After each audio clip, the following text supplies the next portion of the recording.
داستان مرد ثروتمند. مردی بسیار هم ثروتمند در شهر زندگی میکرد، ولی به هیچ کس دیرم هم یاردم نمیداد. مردم یگان بار خیری او را ندیده بودند. مرد ثروتمند هیچ فرزندی هم نداشت و تنها با همسرش زندگی میکرد. برعکس این ثروتمند، در آن شهر قصابی بود که به نفران نیازمند گوشت به پول میداد. روز به روز نفرت مردم از مرد ثروتمند بیشتر میشد. مردم هرچی او را نصیحت میکردند که این پول و مال و ثروت را برای چی کسی میخواهی؟ چرا کمی هم باشد به نیازمندان خیر نمیکنی؟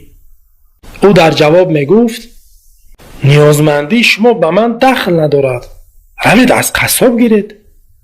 روزها گذشت تا اینکه مرد ثروتمند بیمار شد. بیماریش خیلی دوام یافت، اما هیچ کس به خبرگیری او نآمد. زنش از او کسلداری میکرد.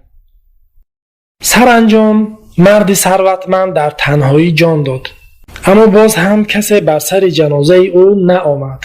همسرش با همراه خدمتگار او را به خاک سپردند. اما از فردای آن روز خبری عجیب در شهر پهن گردید. قصاب دیگر به هیچ کس، حتی به نیازمندان هم گوشتی به پول نمیدهد. قصاب که چندین سال باز به نیازمندان گوشت رایگان میداد، یک و یک باره از این کارش دست کشید. او به مردم گفت: کسی که پول گوشت ها را میداد دیروز از دنیا رفت. عزیزان، هیچگاه به سراسیمگی حکم نبراریم، درباره دیگران زود قضاوت نکنیم. خدا یار و نگهبانتان باشد.